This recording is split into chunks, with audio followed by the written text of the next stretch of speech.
बिस्मिल्लाहिर्रहमानिर्रहीम, अस्सलाम वालेकुम। मैं उसामा जाहिद हूँ और नाज़रीन, आज हमने एक ऐसी सीरीज़ का आगाज़ किया है। इस वक्त पाकिस्तान बल्कि इंटरनेशनल सतह पे एक टॉपिक डिस्कस किया जा रहा है कि इसराइल सुरख बछड़ों की कुर्बानी देने के बाद मस्जिद अक्सा को शहीद कर देगा और वहाँ पे अपना थर्ड टेम्पल यानी कि हैकल सुलेमानी की तीसरी दफ़ा तामीर करेगा। इसको लेकर पूरी दुनिया में डिस्कस किया जा रहा है। हम आज इस सीरीज़ में जिसका आगाज़ हम आज कर रहे हैं, इसमें आपको बताएंगे इस कौम की तारीख़ क्या है और हैकल सुलेमानी कितनी बार गिरा और दोबारा तामीर किया गया, और क्या इस मरतबा हैकल सुलेमानी तामीर करना इतना आसान होगा। इस तमाम तर सूरत हम आज बात करेंगे। बनी इसराइल, जिनको अल्लाह रब्बुल इज़्ज़त ने कुरान मजीद में ए बनी इसराइल कहकर मुखातिब किया। बनी इसराइल के मतलब है अल्लाह के बंदे। हज़रत यकूब अलैहिस्सलाम के लिए बनी इसराइल का लक़ब चुना गया। हज़रत यकूब अलैहिस्सलाम को बनी इसराइल कहा जाता था। उनके बेटों की जो नस्ल है उनको भी बनी इसराइल कहा जाता है, यानी कि अल्लाह के बंदे। और इसके अलावा जिसमें हज़रत मूसा अलैहिस्सलाम की कौम भी शामिल होती है। हज़रत मूसा के भाई हज़रत हारून हैं। ये तमाम इनको बनी इसराइल कहा जाता है क्योंकि हज़रत यकूब अलैहिस्सलाम को दिए गए लक़ब से इन्हें जोड़ा जाता है। इन पर मुसलसल रहमतों की बारिश होती रही। ये वही कौम है जिसके बारे में कुरान मजीद में फरमाया गया कि आप पर रहमतों की बरसात कर दी गई, मनो सलवा इनके लिए उतार दिया गया। और 1400 साल के अरसे के दौरान सबसे ज़्यादा अंबिया कराम बनी इसराइल में पैदा किए गए। सबसे ज़्यादा अंबिया की तादाद बनी इसराइल से अखज़ की जाती। 1 लाख से ज़ायद अंबिया कराम का ताल्लुक़ बनी इसराइल से है, जिनमें बड़े ही बरगज़ीदा नबी और ऐसे नबी भी शामिल हैं जिनका तज़किरा कुरान मजीद फुरकान हमीद में भी किया गया। इन पर मुसलसल अज़ाब जो है वो भी आए। मुसलसल 2 दफ़ा इन पर अज़ाब आए। उस वक़्त के दौर में 2 दफ़ा इनका टेम्पल गिराया गया, इससे पहले जो हैकल सुलेमानी, जिसको हज़रत सुलेमान अलैहिस्सलाम ने तामीर किया। मसला ये है कि जब बनी इसराइल जिन्होंने मुसलसल इनके अंदर एक रहमतों की बरसात होती गई, अंबिया इकराम इसमें आते गए और तबलीग का सिलसिला जारी रहा, तो हज़रत मूसा के दौर में आके इनका फॉल शुरू होता है। जब 2 दफ़ा ये पहले सरकशी कर चुके थे तो कुरान मजीद में वाज़ेह कह दिया गया कि आप सरकशी करेंगे, आप फसाद मचाएंगे दुनिया में, तो आपको दोबारा से आपकी जो सल्तनत होगी, आपकी हुक्मरानी होगी, जो आप पर अनायत होगी, वो वापस ले ली जाएगी। तो कहा यह जाता है कि जब भी ये ताकत में आते हैं बनी इसराइल, तो ये अपनी सरकशी की तरफ दौड़ जाते हैं। ये अपने उन्हीं फसादों की तरफ, उन्हीं लड़ाइयों की तरफ लौट जाते हैं जिनसे ये तौबा करके अल्लाह के पसंदीदा बंदे बन जाते हैं। अल्लाह रब्बुल इज़्ज़त ने 2 कौमों को अपना पसंदीदा बनाया। इससे पहले बनी इसराइल, तो उसके बाद अरबों को अपनी पसंदीदा कौम बताया। अल्लाह रब्बुल इज़्ज़त की इनायत इतनी थी कि इनके लिए मनो सलवा आसमां से उतरा। तो कहा यह जाता है कि हज़रत सुलेमान अलैहिस्सलाम ने पहला टेम्पल तमीर किया जो कि नेपोलियन ने गिरा दिया, और कई 100 साल पहले ये गिरा दिया गया था, कई सदियां पहले गिरा दिया था।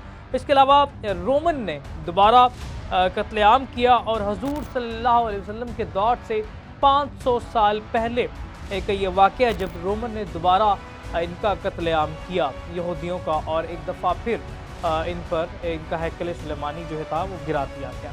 2 दफ़ा ये समझते हैं कि इन पर अज़ाब नाज़िल किया गया। हज़रत मूसा अलैहिस्सलाम अल्लाह रब्बुल इज़्ज़त से हम कलाम होते थे, और एक पहाड़ी जबल तूर कहा जाता है जिस पर जाके वो अल्लाह रब्बुल इज़्ज़त से मुखातिब होते थे। तो वहाँ पे जब मुखातिब होने के लिए गए तो हज़रत हारून की ड्यूटी लगा दी गई कि हज़रत हारून कौम को लीड करेंगे। हज़रत मूसा जब अल्लाह रब्बुल इज़्ज़त से हम कलाम होने के लिए जबल तूर की तरफ रवाना हो गए, तो उसके बाद इब्लीस किसी बुज़ुर्ग की शक्ल में उन कौम के दरमियान आया। तो उसने कहा कि आप एक बछड़ा बनाएं। सोने का बछड़ा तामीर किया गया कि आप इसकी पूजा करेंगे तो आप अल्लाह की बुजुर्गी हासिल कर सकें। तो उसके अंदर से जब वो सोने का बछड़ा तमीर कर लिया गया तो उसमें शैतान आकर बैठ गया। रवायात से ये अख़ज़ किया जाता है कि जो उसके अंदर सूर फूंका गया, शैतान ने अपना जो है वो शैतानी चाल चली, तो उसके अंदर से वो आवाज़ आती, मुख्तलिफ़ तरह के जवाब आते। तो कहा यह जाता है, कुछ रवायात में इस तरह से भी है कि इब्लीस ने हज़रत جبریل کے پاؤں سے لگی مٹی اٹھائی، اس مٹی کے اندر سے جو ہے ملاوٹ کر کے اس نے اس بچڑے کے اندر استعمال کیا، تو اس کے بعد یہ بچڑا بولنا سٹارٹ ہو گیا۔ مختلف طرح کی روایات ہیں، لیکن اس کے بعد جب یہ ان پر حضرت موسیٰ واپس لوٹے تو انہوں نے اس سے سخت ناپسندیدگی کا اظہار کیا۔ حضرت ہارون سے پوچھا کہ آپ نے نہیں روکا؟ حضرت ہارون نے فرمایا کہ انہوں نے روکا تھا لیکن یہ باز نہیں آئے۔